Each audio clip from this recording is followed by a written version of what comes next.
Hello বন্ধুরা, আজকে আমি পুঁই শাকের তরকারি করব কুমড়ো দিয়ে আর মাছের মাথা দিয়ে। প্রথমে মাছের মাথাগুলো তেল গরম হলে ভালো করে লাল করে ভেজে নিতে হবে। এবার দেখুন তুলে নিতে হবে।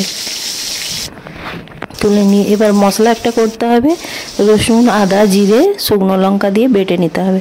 এবার ওই তেলেতেই জিরে, লঙ্কা ফোড়ন দিয়ে পেঁয়াজ দিয়ে ভালো করে লাল করে ভেজে নিতে হবে।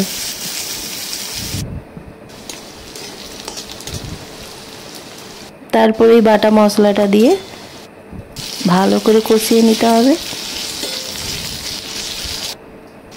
তারপরে 1 চামচ হলুদ গুঁড়ো, 1/2 চামচ লঙ্কা গুঁড়ো দিয়ে আবার ভালো করে কষিয়ে নিতে হবে।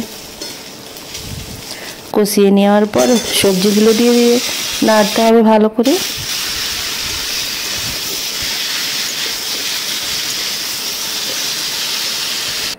তারপরে মাছের মাথাগুলো দিয়েও আবার ভালো করে নাড়িয়ে নুন দিয়ে দিতে হবে। নুন দিয়ে ভালো করে নাড়তে হবে, কষতে হবে ভালো করে, ভাজা ভাজা করে নিতে হবে একটু।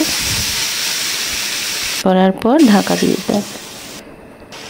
ঢাকা দেওয়ার পর জল বেরিয়েছে, হাফ সেদ্ধও হয়ে গেছে। আবার ভালো করে নাড়াতে হবে, কষতে হবে, ভাজা ভাজা করতে হবে। যত কষা হবে তত টেস্ট হবে রান্নায়।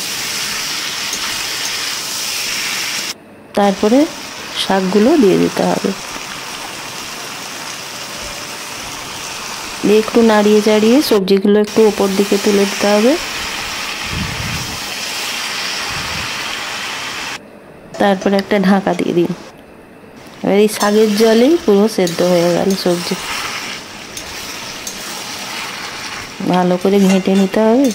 আবার একটু জল জল আছে, তার জন্য আবার একটু চাপা দিয়ে একটু সেদ্ধ একটু বাকি ছিল, আবার সেদ্ধ করে কমপ্লিট হয়ে গেল। একটু ঘেঁটে ঘেঁটে নিয়ে তো হয়ে গেল পুঁই শাকের তরকারি মাছের মাথা কুমড়ো দিয়ে। দেখুন কেমন হয়েছে, ভালো লাগছে কি না একটু কমেন্ট করে জানাবেন প্লিজ।